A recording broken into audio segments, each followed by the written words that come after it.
Actually don't care about money. They just have to know that you're competent enough to make money.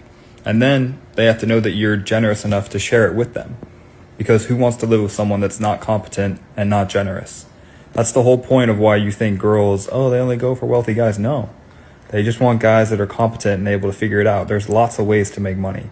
There's infinite ways to make money.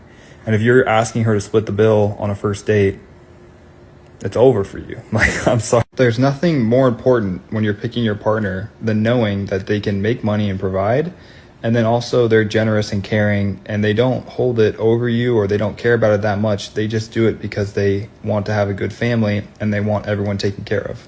Those are special men, and they're not that normal anymore. Like, that's kind of a rare thing, and it's sad.